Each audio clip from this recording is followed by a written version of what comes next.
Bom dia, feliz sábado. Que legal, que bom que nós estamos aqui. Ainda que afastados um pouco, ainda que com os rostinhos cobertos, é muito bom dar uma esquentada no coração quando a gente se encontra aqui na casa de Deus. E para você que nos acompanha pelas redes sociais, onde quer que você estiver, que Deus te encontre nesse momento, que Ele te traga a paz, a tranquilidade e o descanso desse dia dele, do sábado. E que você faça desse lugar onde você está agora um lugar de adoração. O Santo Espírito de Deus, Ele não vem habitar em lugares, em paredes. Ele quer habitar conosco. Ele quer habitar em nós. Então, que a gente encontre Ele nesse momento e que Ele possa fazer morada em nós. Amém? Vamos cantar sobre a graça que nos satisfaz. Talvez durante essa semana você tenha ficado chateado ou meio frustrado, porque as coisas não estão acontecendo exatamente do jeito que você quer. Mas Cristo Jesus nos conta a sua história, de que Ele veio para fazer somente a vontade do Pai. E tudo que Ele fez, de acordo com a vontade do Pai, deu certo, deu muito certo. Vamos cantar sobre isso. Ele vai estar conosco.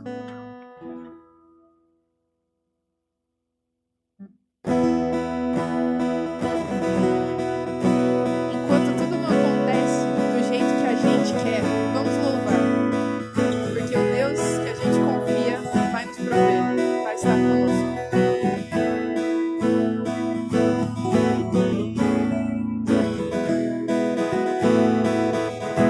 A tua graça me satisfaz,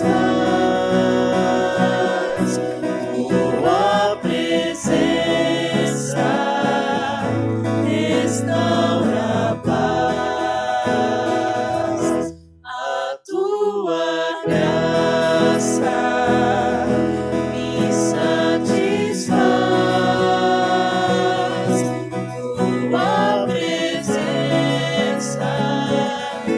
restaura a paz. A tua força me sustenta, és meu refúgio na tormenta. Por isso eu te louvo, tu és o meu Deus,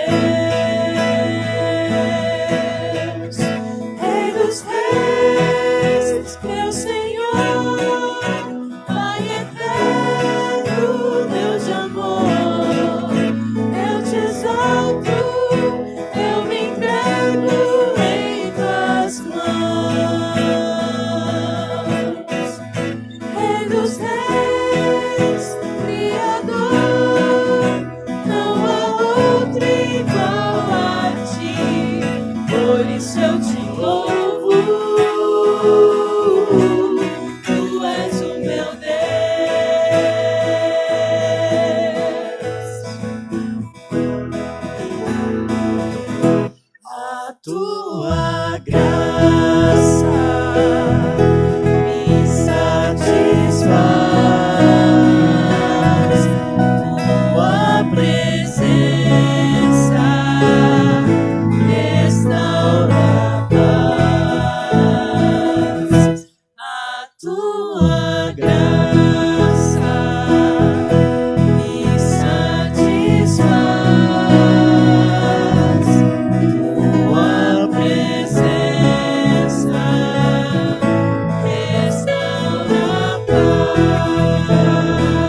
gente, cuida de nós, em nome de Jesus. Amém.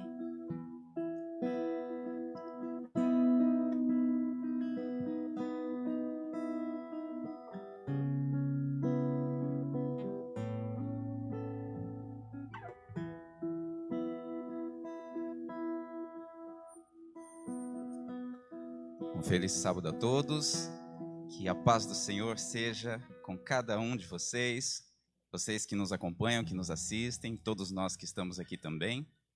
Nesta manhã de sábado, nós temos a oportunidade de ter conosco o pastor Adeilton. Pastor, por favor.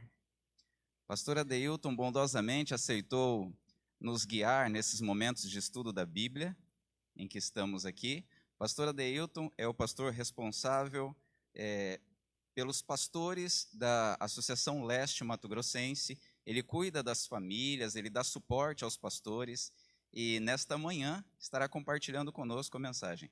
Pastor, Deus seja louvado, que o Espírito Santo continue te usando, assim como tem usado durante esta manhã conosco.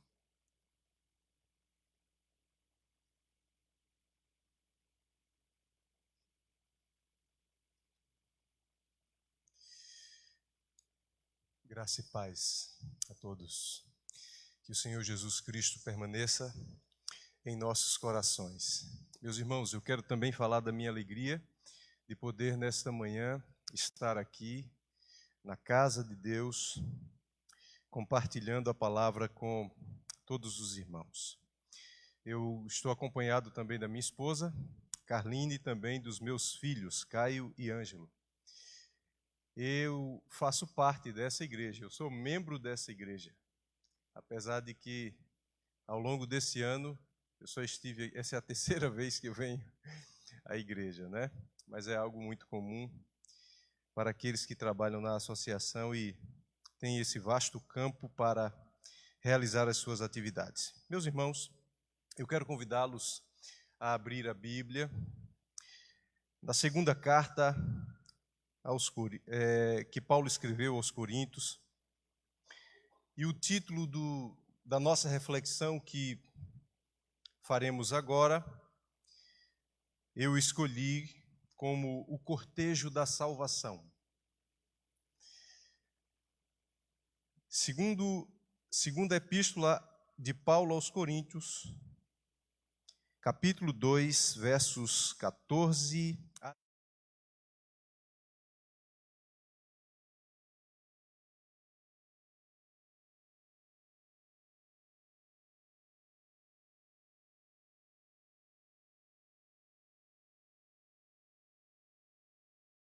e por meio de nós manifesta em todo lugar a fragrância do seu conhecimento. Porque nós somos para com Deus o bom perfume de Cristo, tanto nos que são salvos como nos que se perdem. Para com este cheiro de morte para a morte, para com aqueles aroma de vida para a vida. Quem, porém, é suficiente para estas coisas? O apóstolo Paulo, o escritor bíblico que mais acentuou esse assunto da salvação, traz-nos aqui o que eu considero uma porção extremamente útil para a compreensão do que é a salvação. A salvação é o tema bíblico mais presente. Aliás, a Bíblia foi escrita para nos revelar sobre a salvação. Paulo também expressa isso bem na segunda carta a Timóteo, no capítulo 3, versículo 15, quando diz que as sagradas letras foram escritas para que nós nos tornemos sábios para a salvação. Todos os assuntos da Bíblia convergem para ele. O assunto da salvação é o principal assunto de toda a Bíblia e os demais assuntos são subdivisões desse assunto. Por isso que eu e você precisamos a cada dia nos especializar nesse assunto. Nenhum cristão tem o direito de ter confusão em relação a esse assunto. A Bíblia foi escrita para que nós tenhamos clareza, e não apenas clareza, mas que diante dessa clareza nós tenhamos motivação para aceitar esta salvação dada pelo Senhor Jesus Cristo a cada um de nós, salvação esta que é de graça. Pois bem, o texto que nós lemos agora, meus queridos irmãos, ele foi escrito pelo apóstolo Paulo em um momento de muita alegria. O apóstolo Paulo, ao escrever estas palavras, ele estava com o seu coração muito alegre. Muitas porções do que Paulo escreveu, ele escreveu com o coração angustiado. Mas esta porção não. Esta ele escreveu com o coração muito feliz. E observe bem. Deixe-me ligar aqui. Passa para mim, por gentileza, querido. Veja só. O texto que nós acabamos de ler, ele traz algumas expressões que não são muito comuns. São expressões bem peculiares e que, quando nós as entendemos, nós temos uma clareza maior sobre aquilo que ele está apresentando. Certo? Me permita ler novamente, destacando aqui estas expressões. O apóstolo Paulo diz assim, mas graças a Deus que em Cristo sempre nos conduz em triunfo e por meio de nós exala em todo lugar a fragrância do seu conhecimento. Porque para Deus somos o aroma de Cristo entre os que estão sendo salvos e os que estão perecendo.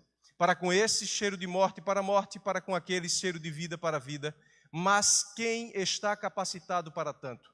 O que o apóstolo Paulo quis expressar quando ele usou a expressão triunfo? O que quis expressar quando ele disse que por meio de nós a fragrância do seu conhecimento é exalada e que nós somos esse aroma? O que significa sermos cheiro de vida para algumas pessoas e cheiro de morte para outras pessoas? O que isso significa? Congele essa informação aí na sua mente. Me permita contextualizar um pouco mais a razão do apóstolo Paulo escrever essas palavras e com a motivação que escreveu. Paulo, quando escreveu a primeira carta aos Coríntios, ele escreveu como um pai, porque ele havia plantado aquela igreja e aquela igreja estava passando por problemas seríssimos. Um dos problemas que aquela igreja estava enfrentando era o problema da desunião. Um outro problema muito sério que aquela igreja estava enfrentando era o problema da imoralidade. Naquela igreja havia um filho tendo relação com a sua madrasta, e ele escreve veementemente contra aquela igreja para que houvesse repreensão em relação a esse caso. Mas ele também estava sofrendo muito porque estava sendo muito criticado em relação à sua autoridade apostólica. Haviam críticos ali naquela igreja que diziam que Paulo não poderia ser considerado um apóstolo porque ele era um fracassado. E por que Paulo era um fracassado? Porque era um homem de muitas dores, de muito sofrimento. Logo, Deus não estava com ele.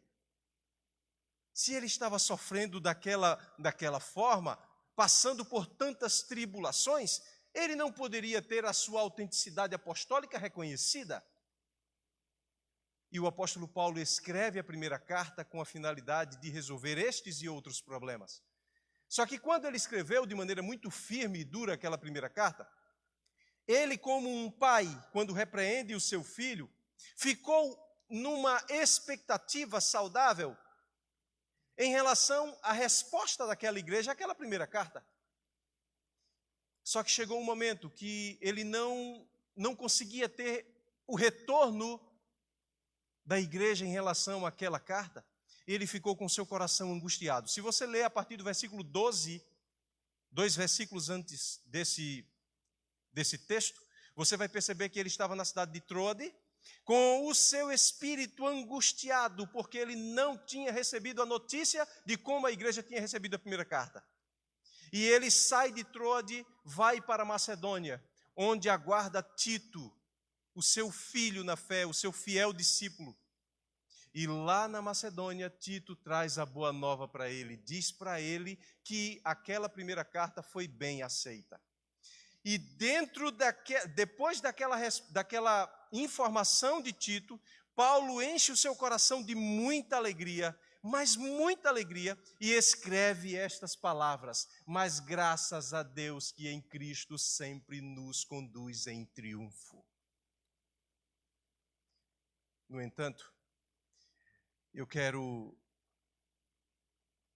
lembrar-lhe a sua memória esclarecida, trazer-lhe a sua memória esclarecida, que o apóstolo Paulo usa essas expressões porque ele agora toma emprestado uma cena muito comum naquela ocasião, que era a cena da chegada do exército romano de uma batalha, de uma conquista. E o que acontecia? Por favor, atente bem para esses detalhes dessa informação, porque desta compreensão depende a aplicação que nós iremos fazer desta reflexão desta manhã. Aqui está o portal em Roma, quando o exército romano chegava das batalhas. Quando eles chegavam aqui, eles eram recebidos pelos senadores e alguns outros oficiais do Império Romano. E ao chegar neste portal, eles eram conduzidos pelos senadores por uma via sacra até chegarem a um lugar chamado Capitólio. O Capitólio era onde ficava o imperador. E quando eles chegavam no Capitólio, começavam as festividades, e alguns dos prisioneiros eram libertos e outros prisioneiros eram mortos. Em linhas gerais, era isso que acontecia. Mas em detalhes, eu gostaria de destacar alguns pontos aqui para você. No cortejo do exército romano, na parte da frente, haviam os despojos. Os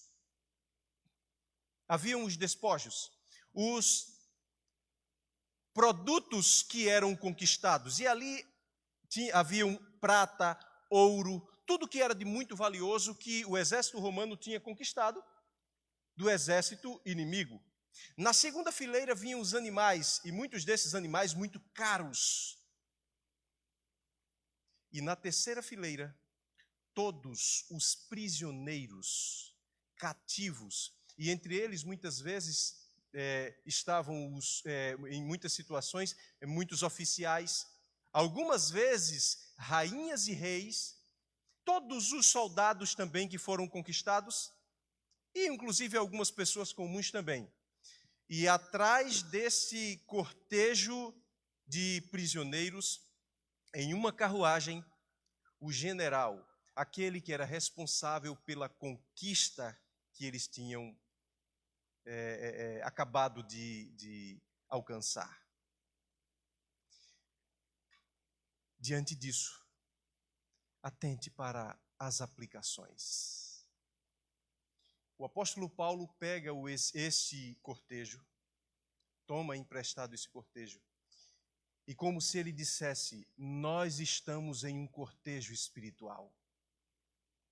O nosso general, Jesus Cristo, nos conquistou do império das trevas e agora nós estamos sendo conduzidos para o reino da sua maravilhosa luz. Está claro aí?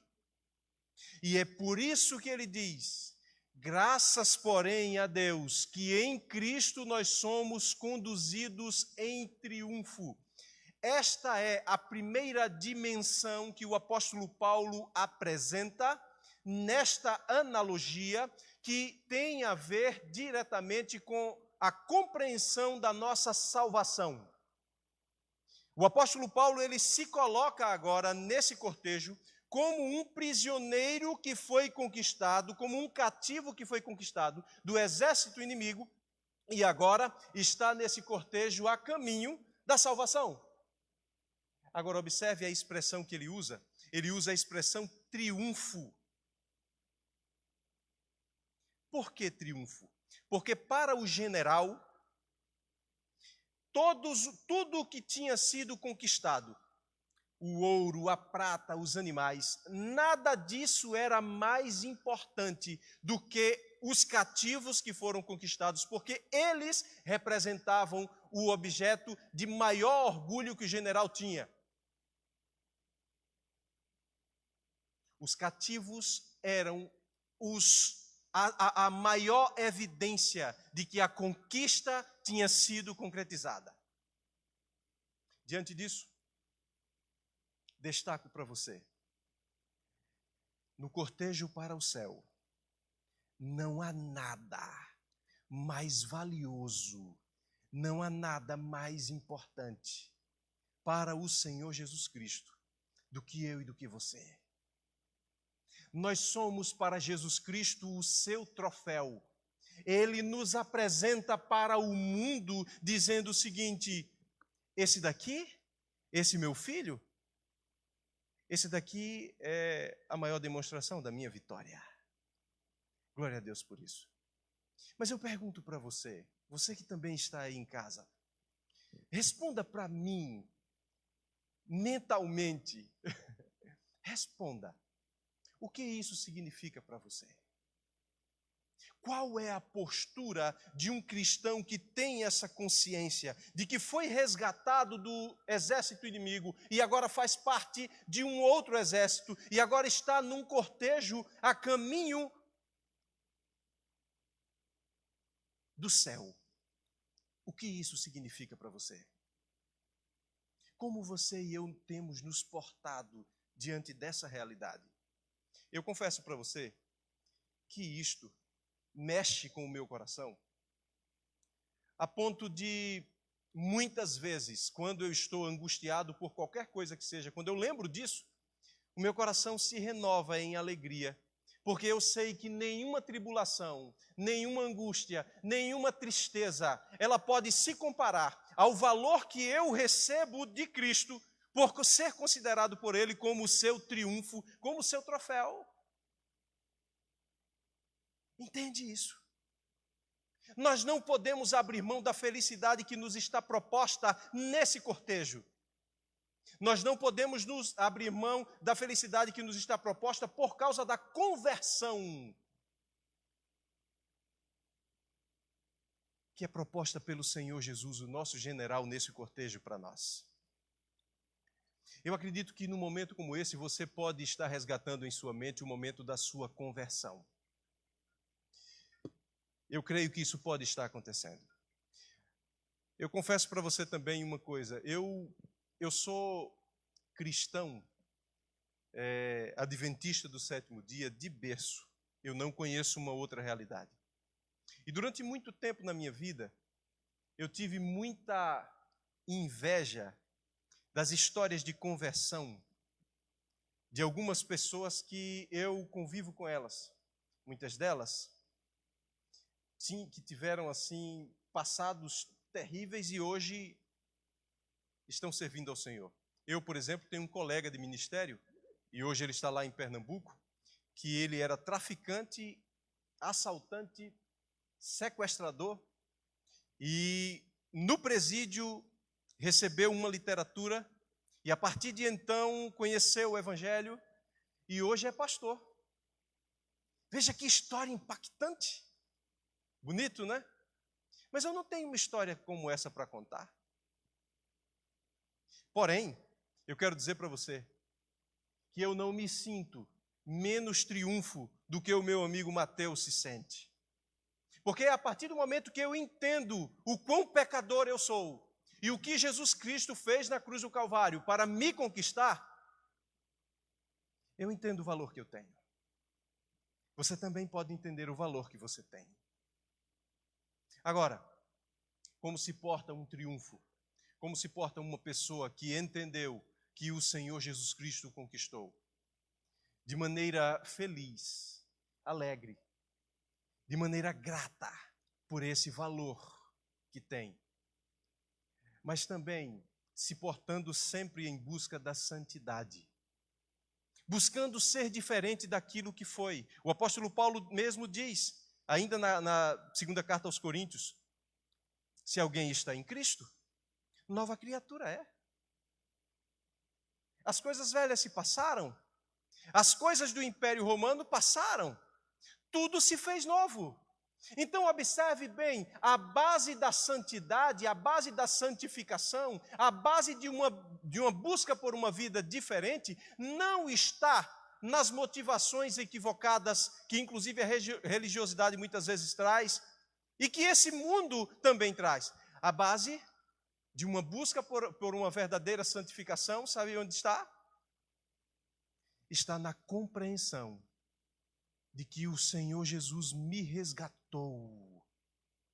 E eu não posso viver da maneira como eu vivia mais. Só que o apóstolo Paulo, ele aprofunda um pouco mais. Ele diz assim, ainda no versículo 14, vou repetir aqui: graças, porém, a Deus que em Cristo sempre nos conduz em triunfo, e por meio de nós manifesta em todo lugar a fragrância do seu conhecimento. Atente bem para mais uma informação.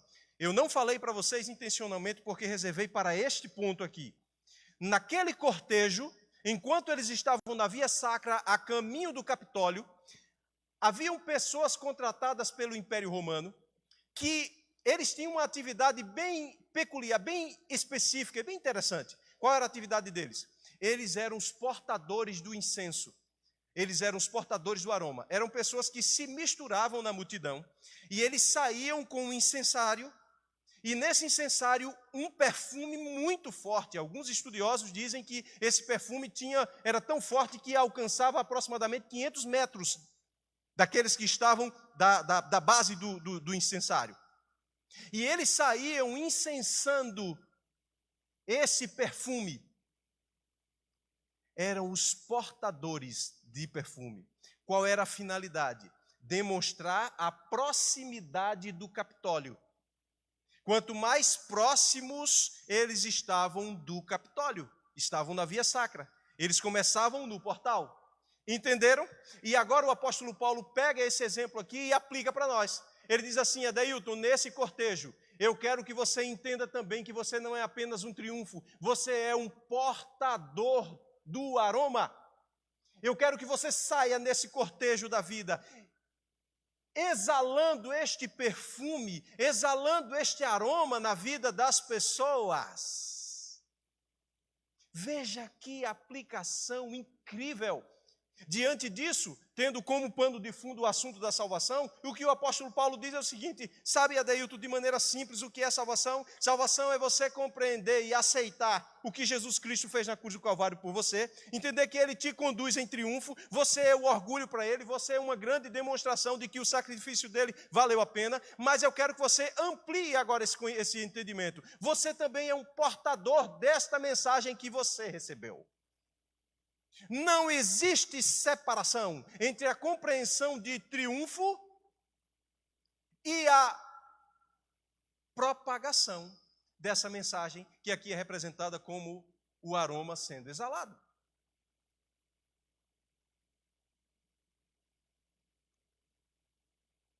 Somos os portadores dessa fragrância.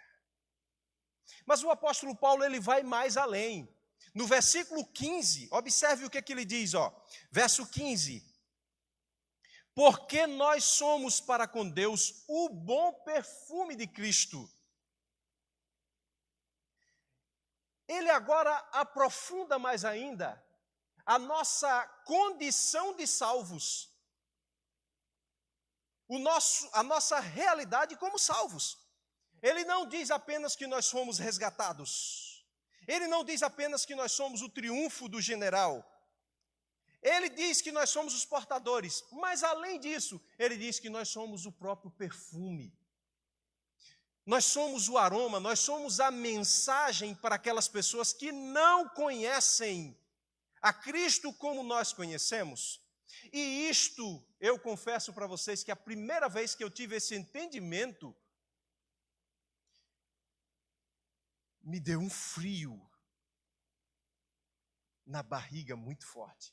Porque é de uma responsabilidade incrível. Ser o aroma é de uma responsabilidade muito grande. Todas as minhas atitudes, o apóstolo Paulo, ele está implicitamente dizendo que todas as minhas atitudes, como um cristão, elas exalam um perfume. Todas as boas e todas as más atitudes, elas exalam um perfume. Uma certa ocasião, eu era ainda pastor lá na Bahia. Eu estava trabalhando num departamento e cuidava também de alguns pastores de uma determinada região. E um dia eu fiz uma visita a uma família pastoral. E esta visita marcou a minha vida. A esposa do pastor olhou para mim e disse assim: pastor, eu queria que o senhor orasse por mim. Eu disse: por quê, minha irmã? Diga aí, eu posso orar. Mas se a senhora disser por quê, é melhor. Brincadeira. Mas ela já estava disposta a falar. E ela disse: eu queria que o senhor orasse pelo meu vizinho aqui. Eu disse: claro, vamos orar. Mas eu queria que o senhor orasse também por mim, pastor. Porque esse meu vizinho está me tirando o sono. Ele vai dormir de madrugada, com um som muito alto. E eu já sou uma pessoa de idade. Eu não posso dormir tarde. E ela falou com o coração muito angustiado. E eu pensei de dizer para ela assim: irmã, por que você não pede seu esposo para ir falar com ele? E antes de perguntar, ela disse assim: mas olha, nós já fomos lá, já falamos com ele muito educadamente e piorou a situação. E a minha vontade de dizer para ela o seguinte: irmã, vá denunciá-lo. Mas antes de eu dizer isso também, ela disse assim: pastor, eu já pensei até em denunciá-lo. Mas sabe por que eu não denunciei ele? Veja, foi uma escolha dela. Eu não estou dizendo se ela denunciasse estaria certo ou errado, não. Mas foi uma escolha dela que impactou meu coração. Ela disse: sabe por que eu não denunciei ele? Por quê, pastor? Como é que eu vou pregar o evangelho para ele? Como é que eu vou pregar o evangelho para ele? Como isso pode acontecer? Veja, aquela irmã, ela chegou a uma compreensão tão profunda de quem ela era, que ela estava disposta a se sacrificar até a continuar a perder noites de sono em prol daquele indigente, daquele delinquente que estava perturbando a vida dela. Eu pergunto para você, o que é isso se não é ser o bom perfume de Cristo? Sabe? Ser o bom perfume de Cristo é considerar que a cada dia que eu saio do meu apartamento, eu preciso entender que eu estou exalando um perfume. A cada dia que eu vou a um supermercado comprar algo, eu estou exalando um perfume. Quando eu penso dessa maneira, eu não vou colocar os meus direitos totalmente à parte da minha vida, mas eu sempre vou considerar, em primeiro lugar, que há uma fragrância a ser exalada. Eu moro em um prédio, em um condomínio, que há alguns dias atrás, uma mulher ligou lá para casa. Ou melhor, desculpa, ela falou com o zelador, e o zelador ligou lá para casa, dizendo o seguinte: olha, seu filho teve um problema com o filho de fulana de tal e tal e tal, e ela está irada e tal. E eu confesso para vocês que eu e minha esposa, nós ficamos assim um pouco tristes. Puxa vida, por que essa mulher não ligou para a gente? Levou para, sabe? E foi uma coisa boba, de criança mesmo, coisa simples. E eu estou falando isso aqui para acobertar erros de filhos, não. Mas foi realmente uma coisa muito boba. E eu confesso para vocês que a primeira vez que eu vi essa pessoa, eu fiquei pensando, puxa, mas logo lembrei desse relato, dessa esposa desse pastor lá da Bahia. E eu me perguntei, como é que eu vou pregar o evangelho para ela se eu brigar com ela? Como eu vou pregar o evangelho? Que tipo de aroma eu vou exalar? Entende? Para muitas pessoas que não têm as escrituras na mão, que não têm este incensário na mão, eu sou o aroma. Eu conheço, você também conhece muitos cristãos, confessos cristãos, que quando são tratados no ambiente profissional, outras pessoas dizem o seguinte, outros que não são cristãos, né? Dizem assim, cristão? Fulano de tal, cristão? E na minha terra, alguns mais alvoroçados dizem assim: sou cristão, mas não sou besta. Mas entenda o que eu vou dizer para você agora, meu irmão. Por favor, entenda. Nesse contexto, cristão tem que ser besta. Em prol do aroma, o cristão tem que ser besta. Nós somos o aroma de Cristo em tudo que fazemos. Em casa, inclusive. Em casa, nós somos esse aroma.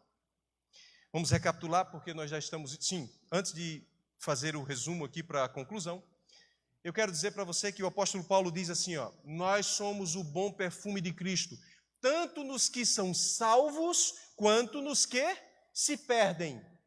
Para com estes, cheiro de vida para a vida, para com aqueles, cheiro de morte para a morte.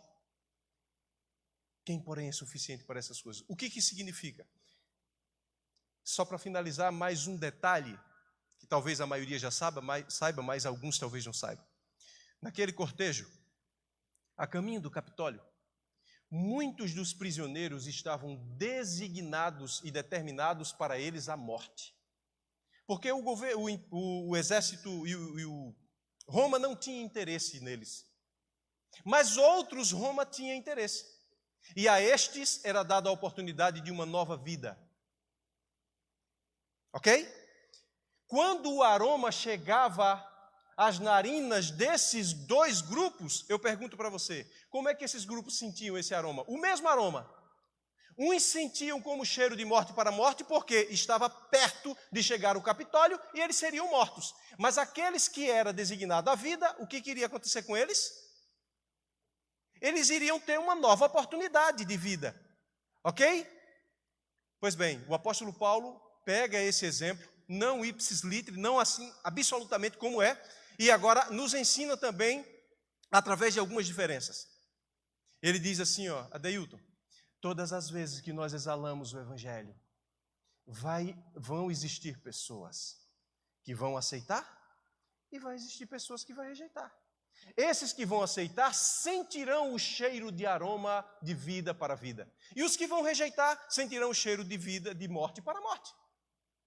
Aqui eu tenho nessas duas imagens dois exemplos muito claros, bíblicos disso.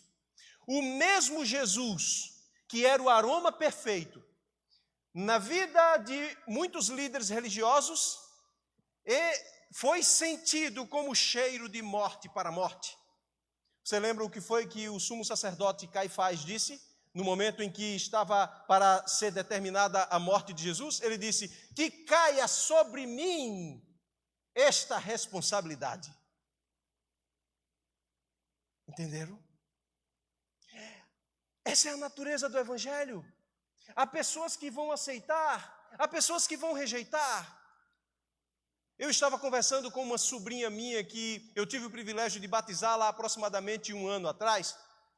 Ela está vivendo um momento singular espiritual, ela está muito determinada a evangelizar a família.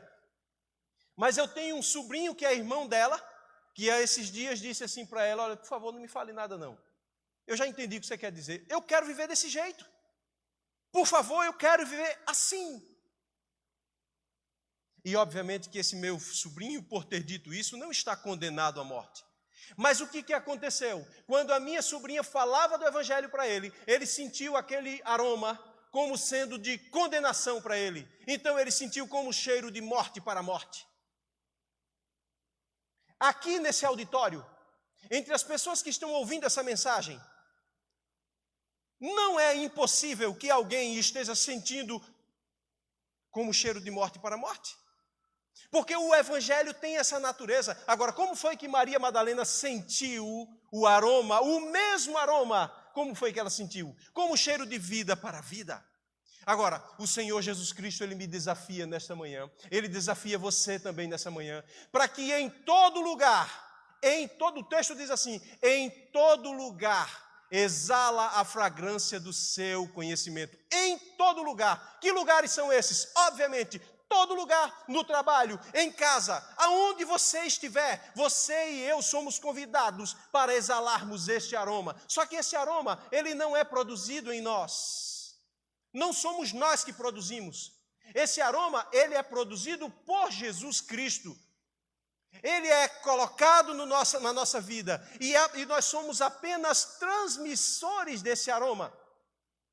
Eu pergunto para você, para que nós possamos fazer as conclusões agora.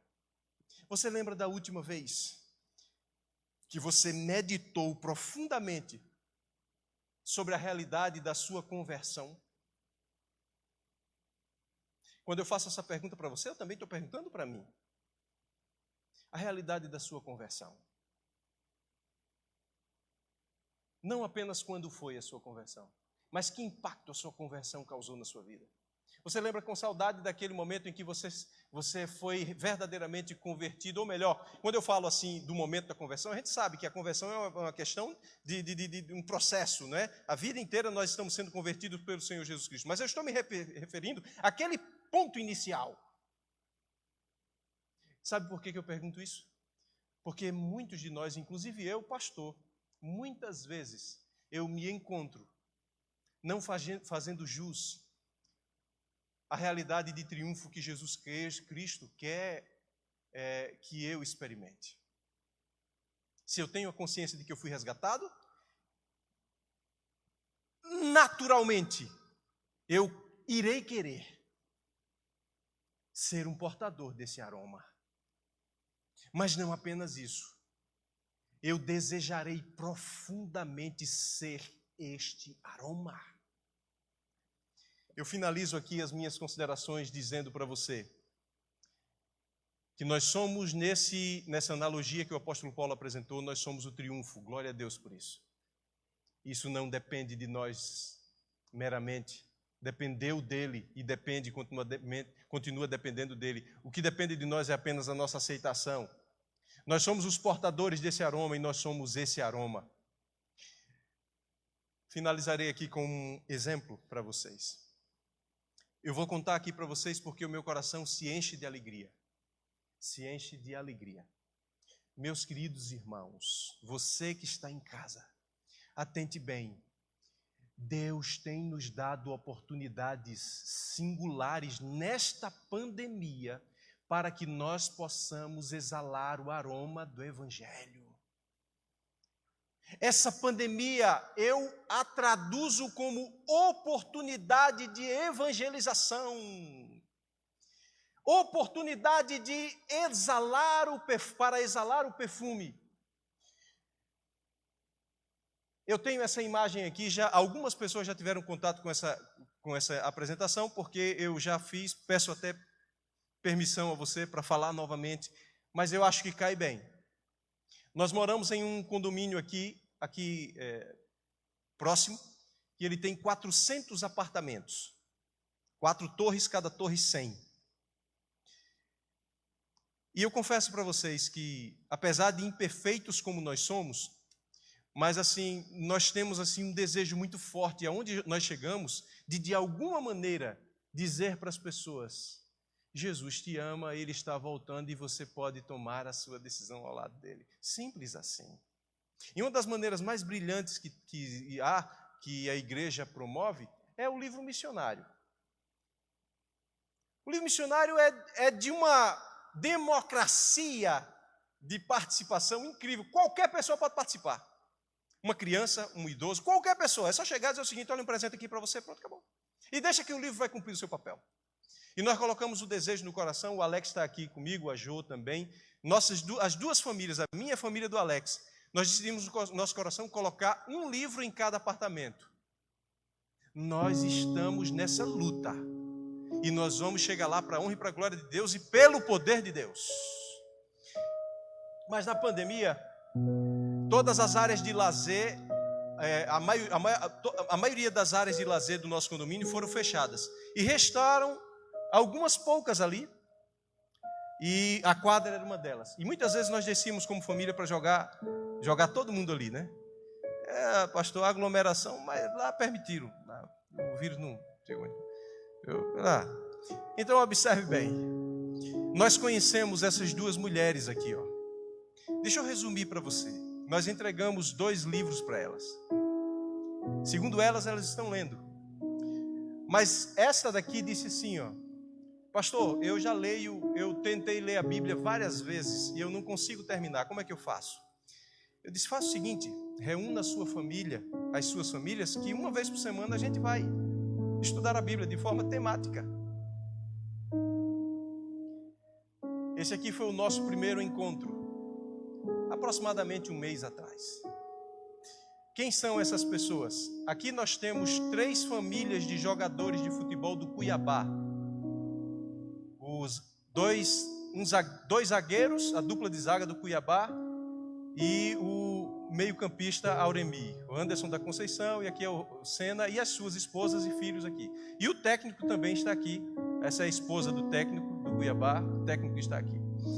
Meus queridos irmãos, eu quero dizer para vocês que está sendo assim uma experiência fora do comum, singular. Nós estamos, as 3 reuniões que nós fizemos foi na casa do Anderson da Conceição, mas nós vamos sair de lá. Nós vamos para um espaço comum. E eu já quero dizer para você que no poder de Deus, em Deus, nós vamos ter uma igreja ali. Pastor, mas como assim? Vai tirar oferta e tal? Veja, o meu conceito de igreja não é este padrão. Aliás, nós já temos uma igreja, porque se temos um pequeno grupo, já temos uma igreja ali. Mas nós queremos ampliar isso aí. Há outras pessoas que nós estamos tendo contato e distribuindo o livro. Mas repito para vocês, isso para mim é uma surpresa. Nós tivemos outro encontro aqui, esse foi o 2º encontro, certo? Tivemos um terceiro, tem a imagem, mas eu não quero trazer, eu não trouxe para não poluir com tanta imagem. Mas nós também participamos com eles do aniversário do Auremi, ó.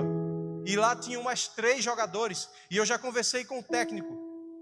E eu disse assim: Chamusca, qual a possibilidade de a gente deixar um livro desse com cada jogador? Ele disse: deixa eu conversar lá com o pessoal, pastor, com o pessoal da diretoria, mas eu acho que não tem problema. Então nós estamos nos preparando para ir lá na sede do time do Cuiabá para deixar um livro desse com cada um deles. Pastor, e aí, será que eles vão se batizar? Eu não sei, isso aqui não é comigo. O nosso papel é plantar a semente lá. O nosso papel é, de acordo com os nossos esforços, buscar exalar o melhor perfume. Igreja da Morada, para a honra e para a glória de Deus, vocês foram plantados aqui para exalar o melhor perfume. É verdade que entre nós muitas vezes existem aqueles que pararam na compreensão de triunfo. Olha, eu fui resgatado pelo Senhor. Pronto, tudo bem, acabou. Parou aí. Mas todos aqueles que têm a verdadeira compreensão de que foram resgatados, eles também se impulsionam pelo Espírito Santo para exalar este perfume. Não existe cristianismo verdadeiro sem o verdadeiro altruísmo missionário. Nosso coração tem que doer quando nós sairmos aqui no sábado de manhã, indo para casa e vermos pessoas nos bares bebendo ainda. Nós temos que pensar assim: Senhor, como essas pessoas podem ser alcançadas? Eu não posso me acomodar em entrar no elevador do meu prédio, saber que ali moram mais, além da minha família, mais 99 famílias que podem conhecer o Evangelho como eu conheço, e eu não fazer nada. Não dá, não combina. Isso é outra coisa menos cristianismo. E alguém pode dizer o seguinte: mas pastor, o senhor não sabe da minha vida. Eu estou passando uma barra terrível, eu estou enfrentando um problema seríssimo na minha vida. Eu sei, eu também enfrento. Agora, quem de nós aqui já enfrentou mais barra pesada do que o apóstolo Paulo? E parece que quanto mais aperto ele tomava, mais impulso ele tinha. Incrível uma coisa daquela. Como em meio a perseguições, e nós temos uma condição muito favorável. Nós temos comida todo dia na nossa mesa. Aliás, mais do que comida. Alguns de nós aqui podem deitar no sofá na sala de casa e dormir até sem querer, de tanto conforto. Não é pecado isso? Por favor, não estou pregando aqui, não estou fazendo apologia à pobreza, não. Não, por favor. Dinheiro é bênção e se é dado por Deus é para abençoar cada vez mais a nossa vida e a vida de pessoas. Mas o que eu estou querendo dizer é que nós temos que ter a consciência de que nós fomos plantados onde estamos. Onde você mora, Deus te plantou para você estar onde você está. Deus não te colocou apenas para você se beneficiar dos recursos que o lugar onde você mora te oferece. Não. Deus não quer que você venha aqui apenas ao templo e diga o seguinte: Senhor, eu sou um adorador. Eu te adoro em espírito e em verdade. Encheu o tanque aqui. E agora vai esvaziar aonde? Com pessoas exalando esse perfume. Agora sabe onde tudo começa? Com uma simples oração, dizendo assim: Senhor, eu não sei nem falar, eu não sei abordar ninguém, agora por favor me usa. Por favor, Senhor, me usa. O Ministério de Louvor vai cantar agora. E eu gostaria de fazer um apelo ao seu coração. Daqui a alguns dias o pastor Michael vai voltar tratando de um assunto missionário. E quando ele tratar desse assunto, por favor, lembre também dessa reflexão. E faça um compromisso que ele vai desafiar cada um de vocês. Não deixe de participar. Agora pense assim: quanto mais eu investir, mais pessoas conhecerão ao Senhor Jesus Cristo. Finalizo de fato essas considerações dizendo para você: nós estamos muito próximo do Capitólio espiritual. Está bem perto. Nós estamos nesse cortejo. O Senhor Jesus Cristo já está às portas conosco. E Ele vai nos entregar ao Pai. E Ele vai dizer assim: Pai, estes daqui foram aqueles que nunca foram perfeitos, mas escolheram ser os portadores, entenderam o que é ser triunfo e escolheram ser o meu aroma. Senhor, eu quero viver eternamente com eles. Se você tem esse desejo, eu quero convidar você a cantar conosco essa certeza de que Jesus muito em breve vai voltar. Vamos para o céu? Vamos sentir sempre o cheiro de aroma de vida para a vida? Vamos ser esses aromas? Vamos ser esses portadores? Vamos ter recorrentemente na nossa mente a lembrança de que somos esse triunfo? Glória a Deus por isso. Amém.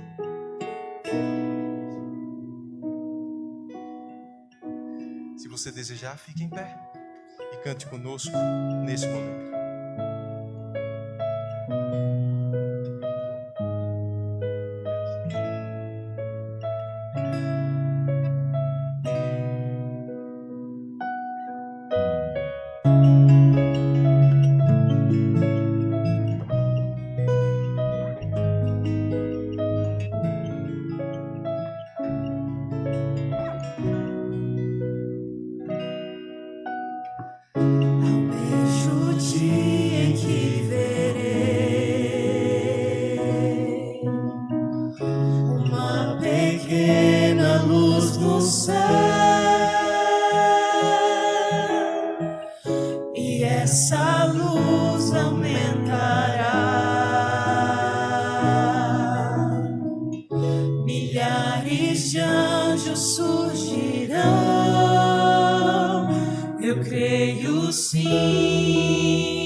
Que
Ele virá e muito em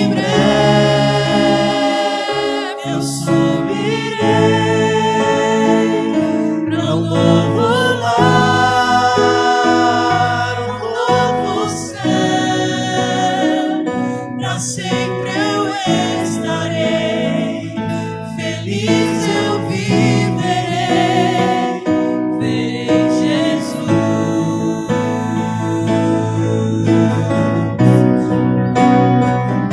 Eu creio sim que Ele virá, e muito em breve eu subirei pra um novo lar, um novo céu. Pra sempre eu estarei, feliz eu viverei. Eu creio sim que Ele virá, e muito em breve eu subirei pra um novo lar, um novo céu. Pra sempre eu estarei, feliz eu viverei, verei Jesus.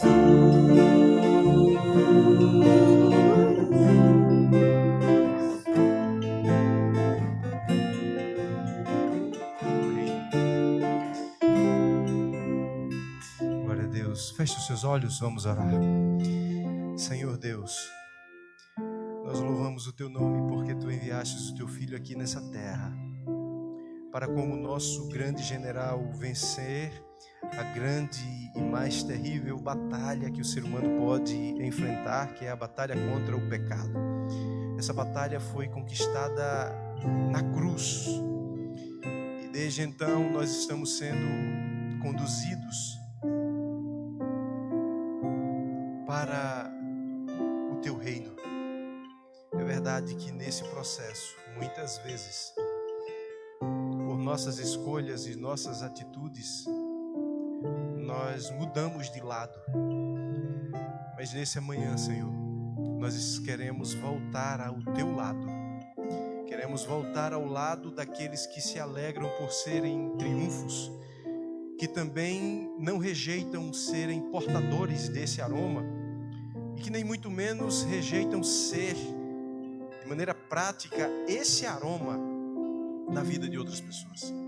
Mas, Senhor, se esse perfume está faltando em nossas vidas, nós queremos, Senhor, suplicar a Ti que inunde a nossa vida com esse aroma, porque nós queremos sentir o cheiro de vida para a vida em todos os momentos da nossa vida.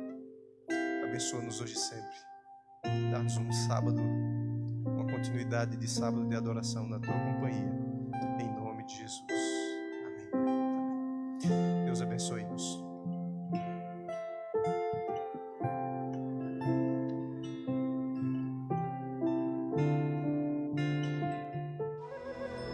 Há mais de 100 anos atrás, um grupo de imigrantes alemães se instalaram em Pozuzo, um lugar isolado nas florestas peruanas. Como não havia mais terra disponível para moradia em Pozuzo, Juan e Teresa Heidinger decidiram ir para a região de Puerto Inca, próximo ao rio Patitea. Era também um lugar isolado, com acesso somente pelo rio. Longe da civilização, eles precisariam ser autossuficientes e providenciar para praticamente todas as suas necessidades. Certo dia, Teresa contraiu sérios problemas renais e a única ajuda médica disponível ficava na clínica Maranata, cujo acesso, saindo da fazenda onde moravam, somente era possível de barco. Os proprietários do local, Monroe e Patrícia Duerksen, eram pioneiros da missão global e, por conta própria, haviam decidido abrir uma clínica naquele local, sem a presença de qualquer adventista. Voluntariamente, arriscaram tudo com Deus, acreditando que Ele providenciaria todas as suas necessidades.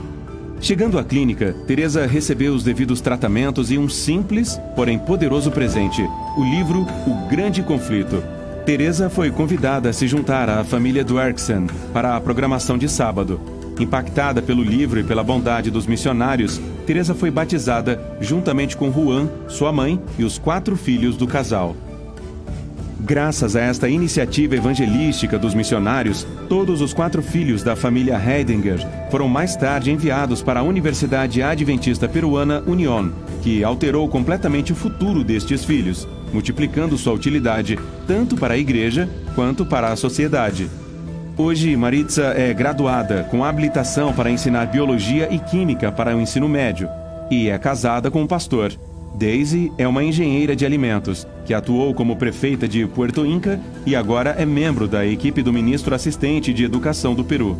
Lisette estudou psicologia e é casada com um químico farmacêutico, ambos servindo ativamente na sua igreja local em Los Angeles, Estados Unidos.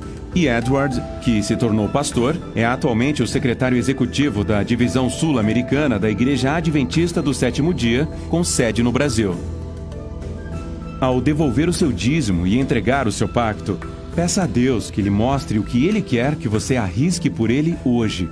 Lembre-se que sua abnegação e sacrifício próprio são o combustível que geram preciosos frutos para Deus. Coloquemos nossos desejos por último e, primeiro, Deus.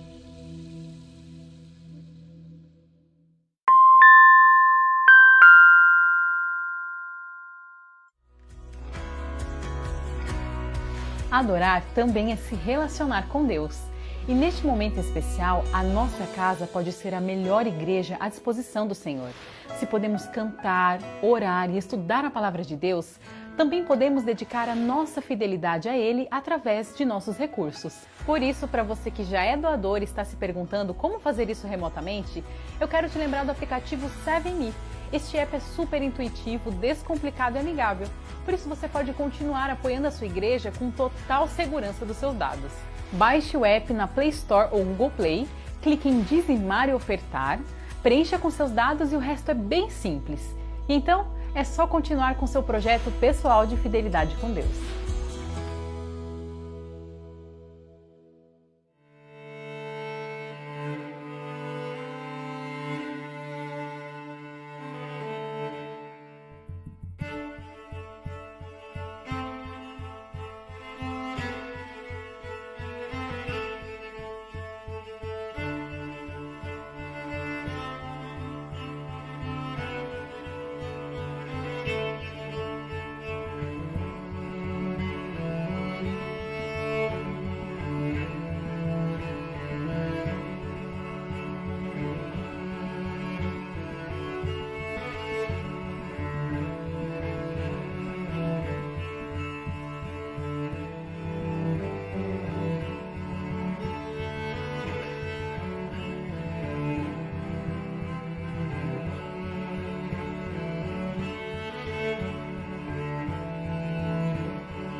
Bom dia.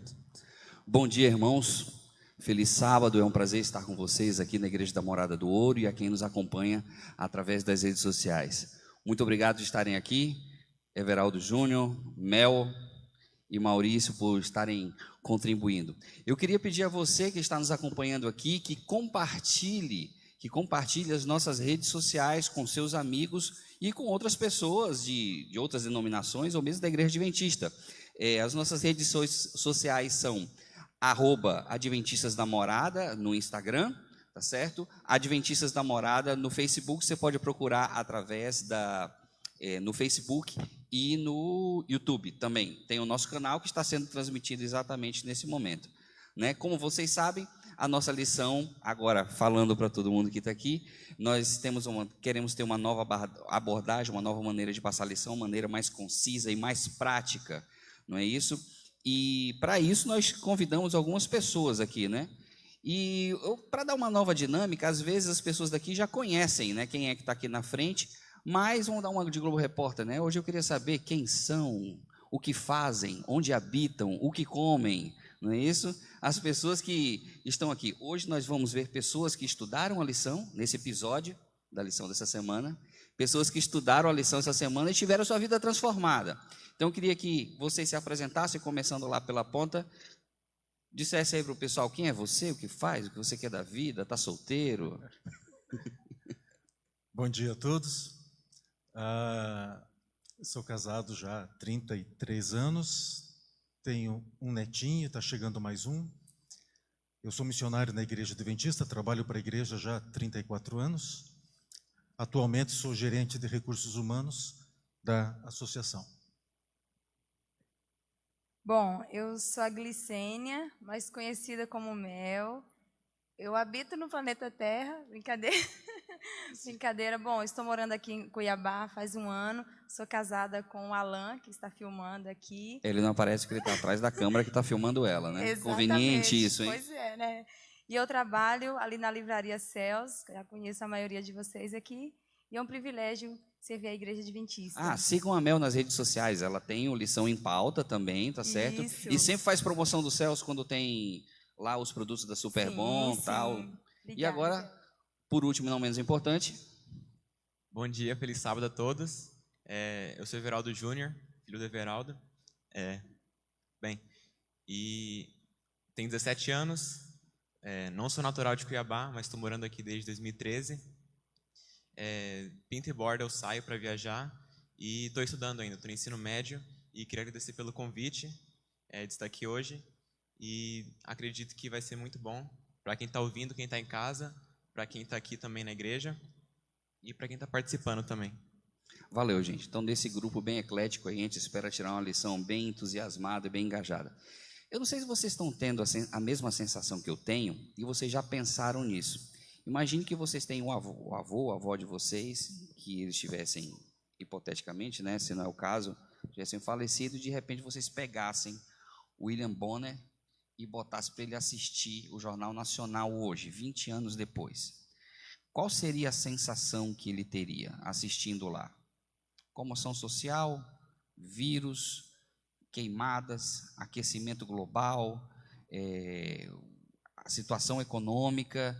Eu tenho certeza que não precisa da Bíblia e do Apocalipse para as pessoas pensarem ou chegarem à conclusão brilhante que o mundo não é insustentável da maneira que está, que nós estamos caminhando de alguma maneira para o fim desse mundo, né? Não precisa ter religiosidade ou espiritualidade para chegar a essa conclusão brilhante. É parte de um raciocínio muito cristalino e lógico. Você assiste o jornal da manhã, do meio-dia ou de noite, a sensação que você tem é do tipo assim, quando você abre o G1 de manhã ou abre algum meio de comunicação que você usa, é do tipo assim, vamos ver se o mundo não acabou, né? A sensação que a gente tem é essa. Eu falei, acordei, né? Já está ótimo. E dentro dessa situação que nós estamos estudando da lição, o que acontece? Nós temos boas histórias, como a gente falou da semana passada. Aliás, eu não esqueci da tarefinha que eu dei para vocês da semana passada, que era compartilhar uma história de Jesus ou uma história que Jesus passou e no final da lição vai ter tarefinha de novo. Que é o seguinte, e aí eu queria falar com o meu amigo Júnior aqui. O mundo como nós conhecemos na Bíblia, sempre teve grandes acontecimentos marcantes. Nós temos o dilúvio, nós tivemos a queima de Sodoma e Gomorra, nós tivemos a volta de Jesus, nós tivemos vários acontecimentos importantes. E em todos esses acontecimentos, Deus colocou uma pessoa para anunciar. Existia um anúncio, nunca foi sem aviso. Deus não disse assim, destruiu sem avisar ninguém. E agora nós estamos na iminência, nós temos a Bíblia, nós falamos uma mensagem que é mais do que hora de nós compartilharmos. O problema é que quando a gente fala de Apocalipse, não sei se vocês vão aqui concordar comigo, todo mundo se assusta. Apocalipse, final do mundo, tal, não sei o que lá. Eu queria perguntar para você, Júnior, como é que a gente faz para passar o Apocalipse para as pessoas como sendo o final de uma história de amor? De um Deus apaixonado por pessoas, que quer redimi-las, quer salvá-las, tá certo? E não uma catástrofe mundial, que será, mas mostrar essa história de um outro ângulo para ela. Eu falei, olha, não é só a destruição, isso é o resultado, é o ponto, é o capítulo final da série, que é uma história de amor. Como é que a gente faz para reverter esse pensamento das pessoas, Júnior? Cara, uma ótima pergunta. Eu acho que quando a gente vai explicar para alguém, né, a gente vai contar da Bíblia, acho que é importante a gente voltar quando Deus ele falava com o povo dele, né, através de profetas. Então sempre tinha, como você mencionou, alguém para poder passar essa mensagem, seja uma pessoa, através de sonhos, através também de anjos, né, mas sempre tinha um meio termo. Né, o meio termo entre Deus e o povo dele. O intermediário. Intermediário, justamente. E ele sempre avisava quando ele fazia alguma coisa. Por exemplo, o dilúvio tinha o povo que ele escolheu, Noé. Né, Noé e a família dele ali eram o povo em questão. E a missão de Noé era proclamar sobre o dilúvio, para quem quisesse salvar, quem tivesse... Não. Oportunidade, para que tivesse a oportunidade de se salvar. Para quem quisesse também contribuir ali na arca e também para ser salvo do dilúvio. E o Apocalipse é isso, entendeu? É uma mensagem de amor. Só que, pensa comigo, você tem um amigo, sei lá, você está lá online, aí você conhece um cara da França, entendeu? Aí você não vai falar português com o cara, porque o cara não vai entender você. Você tem que falar uma língua, tem que falar um idioma, uma linguagem que essa pessoa compreenda, não? Uma pessoa que fala uma língua diferente vai compreender de outra forma a mensagem que você quer passar. E o Apocalipse é isso. O Apocalipse é a mensagem de Deus para a gente sobre o capítulo final da humanidade em símbolos. Para aquele que quiser ser salvo, aquele que quiser buscar a Deus, que ele possa fazer de uma maneira segura, porque a gente vê na história o período em que o Apocalipse, ele também ele aborda até esses dias, né? Até os últimos momentos da humanidade. Mas o tempo ali era um tempo de perseguição, né? Um tempo ali que a Igreja Católica estava perseguindo aqueles que proclamavam ser cristãos e eles tinham que se esconder e tal. Então, eu acredito que se a Bíblia falasse de uma maneira muito aberta assim sobre para onde eles tinham que ir, sobre o que ia acontecer, aquelas pessoas também iam entender, os perseguidores também iam entender. Mas o meu entendimento é esse, que o Apocalipse é a mensagem de Deus para o povo dele, para aquele que quiser buscar Deus, quiser buscar, sabe, Jesus, para que ele possa entender. Não é nada mais do que um aviso para o povo dele, um aviso de amor, porque se ele não se importasse, horas, não ia ter. Fantástico, muito bom. Quer falar alguma coisa, Mel? Eu acho interessante aqui o que foi abordado, que o próprio nome Apocalipse significa revelação. Antes de eu ter o conhecimento bíblico, eu também tinha medo. Eu falava Apocalipse, nossa, mas quando você estuda a Bíblia, quando você entende o contexto e vê que é revelação de quê? De quem? De Jesus. E quando você compreende ali, tem essa mensagem para o tempo do fim, que privilégio nosso, né? Deus nunca foi pego de surpresa. Em todas as épocas, Ele sempre enviou uma mensagem profética. E nós somos responsáveis agora por proclamar essa mensagem de revelação de Jesus. E é uma mensagem urgente. Valeu, meu. Obrigado. E agora, passando a bola aqui para o Maurício. Maurício, eu tenho a sensação hoje em dia que as pessoas estão muito... todo mundo tem opinião. Todo mundo está certo, tá tudo polarizado, né? Todo mundo quer o seu lugar de fala, para usar os verbetes da moda aí, os termos da moda, mas ninguém se preocupa com o outro. Então, às vezes, a gente inclusive quer subir, colocar Deus no nosso lugar, ou seja, nós vamos interpretar a palavra de Deus, ao invés de dizer, quando Deus, assim diz o Senhor, é para fazer assim, eu falei, não, veja bem, peraí, não é bem assim, deixa eu adaptar. Isso leva as pessoas a fazer as coisas, viverem a vida do jeito delas, fazer as coisas do jeito delas e adaptar a palavra de Deus à vida delas. E combinado isso com o amor infinito de Deus, que existe uma mensagem muito por aí, venha Jesus do jeito que você está, venha. Não, tudo bem, você pode vir do jeito que você está, mas não dá para continuar do jeito de Jesus, do lado de Jesus do jeito. Será que Deus perdoa tudo mesmo? Será que a paciência de Deus tem limite? Né? Será que Ele não enche um pouco assim, essa humanidade aí? Será que tem limite para a paciência de Deus? Como é que a gente deve abordar esse assunto aí que estava em quarta e quinta-feira na lição? Olha, como é importante nós conhecermos verdadeiramente a palavra de Deus. Já foi dito outras vezes, não há nada mais importante para Deus do que salvar a humanidade. Perfeito. Agora, de tudo que se tem ouvido teme a Deus E dá-lhe glória. e guarda os seus mandamentos. Às vezes, me dá a impressão que no intuito de preservar a pessoa, né, poupá-la da verdade, nós não dizemos toda a verdade. Fazemos uma maquiagem. E aí entramos num grande problema. O que você falou se chama hoje universalismo. Que Deus é tão bom que no finalzinho vai salvar todo mundo. Isso não é verdade. Então, quando conhecemos verdadeiramente a palavra de Deus, e a lição mostrou bem isso, tem os símbolos, né? A colheita, a ceifa, ela vai acontecer. E a ceifa dos grãos maduros são os salvos, nós vimos, e as uvas maduras são os perdidos. Então, certamente haverá nessa ceifa uma repartição. Certamente. Então, não tem como todo mundo passar na prova final. Não tem. Como Deus, eu acho assim, como Deus é um Deus de justiça, não haveria justiça entre poucos fazerem muita coisa e muitos não fazerem nada e todos obterem o mesmo resultado. Exato. Então, se espera o temor de Deus, é uma mudança de vida, de pensamento. Temer a Deus significa uma mudança de pensamento. Não combina, sabe? Atitudes agressivas, machistas, preconceituosas. Isso não combina com o cristão. Então, há uma mudança. Não é? É uma coisa que é visível. É visível. Então, Deus perdoa a todos. A mensagem do anjo é toda nação, tribo, língua, é para todo mundo. E eu terminaria dizendo o seguinte, olha como é importante conhecer o símbolo. Vi um outro anjo voando pelo meio do céu. Tem um anjo voando pelo meio do céu? Não, não.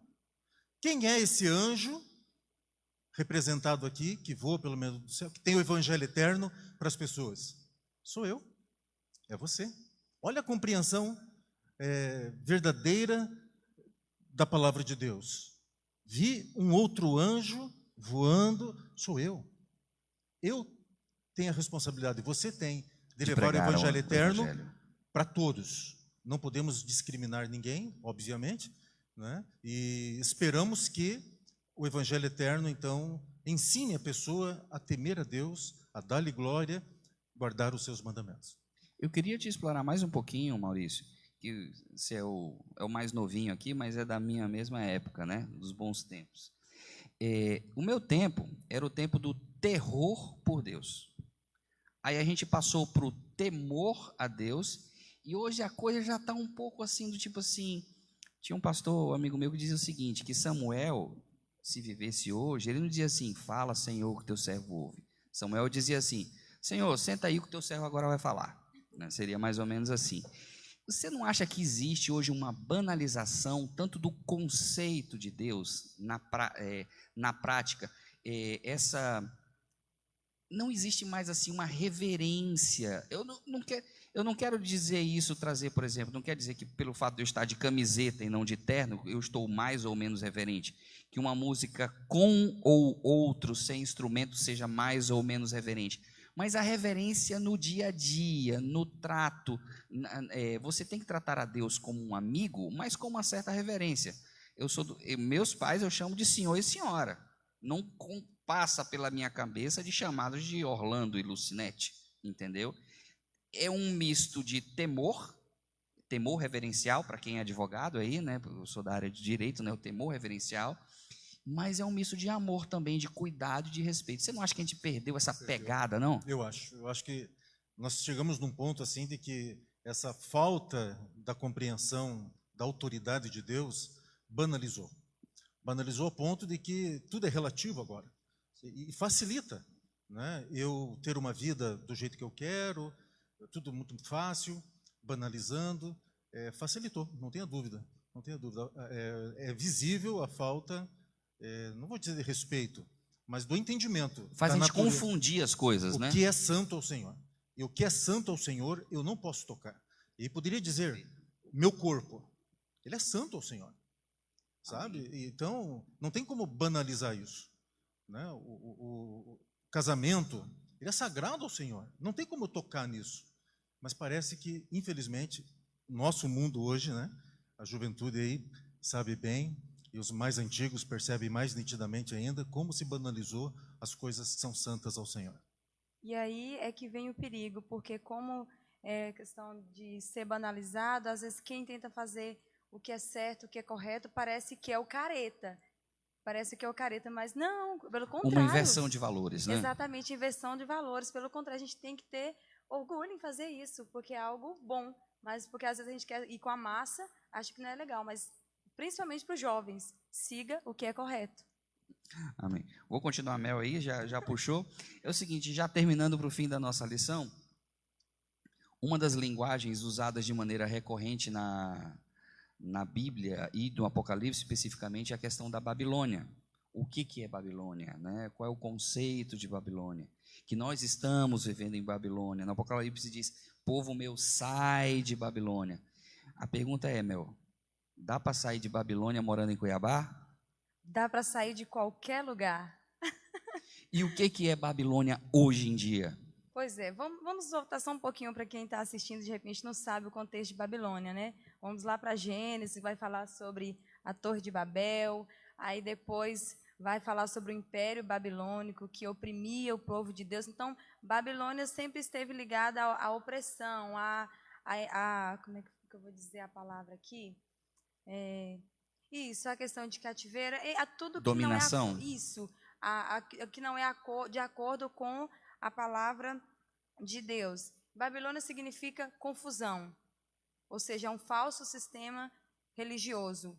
E se tem o falso, tem o verdadeiro. E qual é o verdadeiro? É o que está escrito na Bíblia.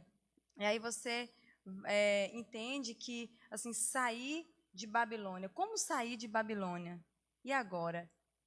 Babilônia hoje em dia seria, porque as pessoas, tem muita gente que leva de maneira literal, né? Sair de Babilônia, naquele tempo, até podia servir o povo de Deus. Hoje a Babilônia é mental. Isso, né? Exatamente. Então você tem que sair mentalmente, espiritualmente, conceitualmente, na sua prática de vida, mesmo continuando morando. Eu não sei o que é mais difícil, sair do cativeiro lá ou sair só na cabeça, né? Sim. E assim, o meu personagem favorito da Bíblia, não sei se eu já falei isso aqui, mas no Lição em Pauta eu sei que eu já falei, é Daniel. Então, assim, eu gosto muito de estudar a história de Daniel. E Daniel, ele estava ali em Babilônia, só que ele não perdeu a sua identidade, ele continuou sendo honesto, sendo fiel, e ele foi convicto. E isso não implicou dizer que ele era uma pessoa antissocial. Aí, o que eu retrato? O seguinte, muitas vezes as pessoas falam, não, mas eu moro em tal lugar, eu convivo no meu trabalho, as pessoas são assim, meu amigo, isso é desculpa. Você consegue sair, não importa o lugar que você está, você precisa ter uma decisão, ser firme nos seus princípios.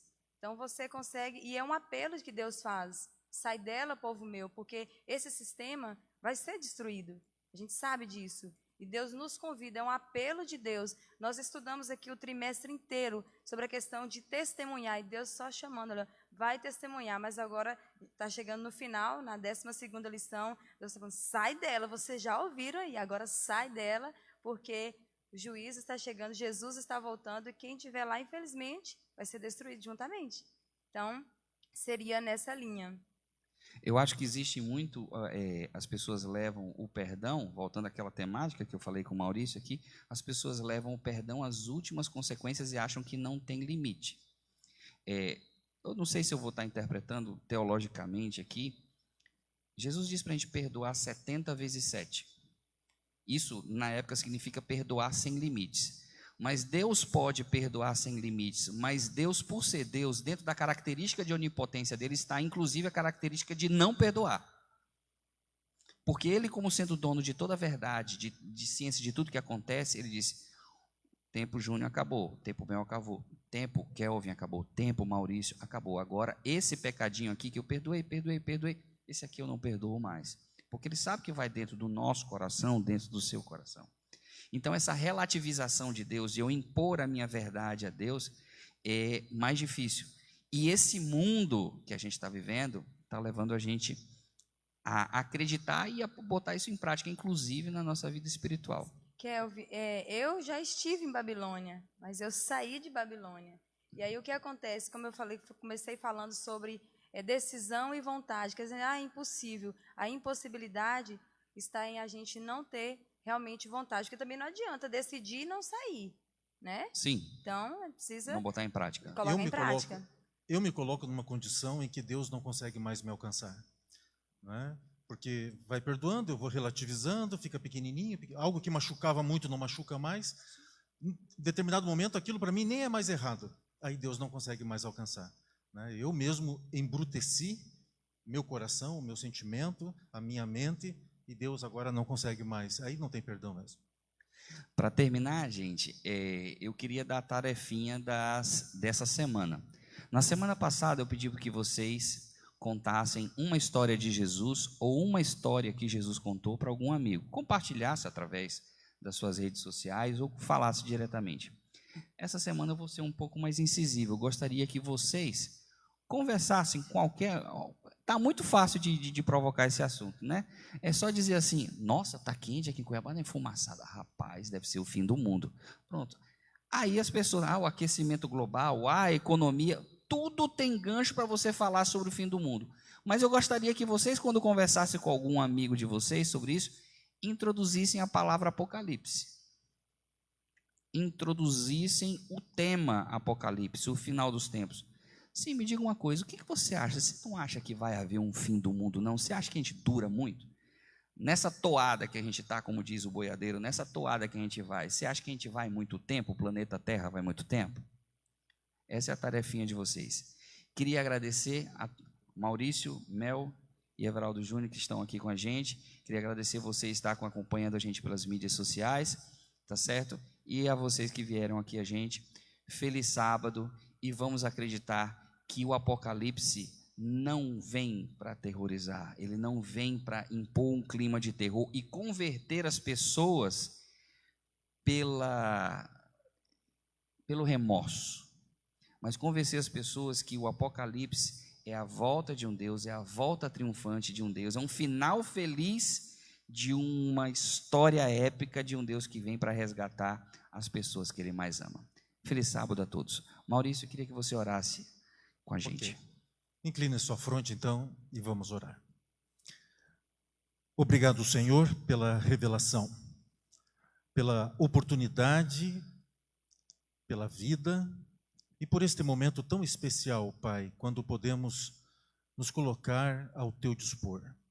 Consagramos ao Senhor a nossa vida, sabendo que pouco tempo nos resta. Queremos anunciar, queremos falar, queremos mostrar aquilo que o Senhor tem para a humanidade, o Evangelho eterno. Usa-nos, Pai, dentro das nossas habilidades, daquilo que podemos e sabemos fazer. Tira de nós tudo aquilo que pode estar nos separando do Senhor. Tira de nós todo sentimento de mágoa, de rancor, que possa estar impedindo de alcançar pessoas. Coloca o perdão no nosso coração para que possamos oferecer o perdão. Entregamos ao Senhor este culto, esta escola sabatina, no doce nome de Jesus. Amém.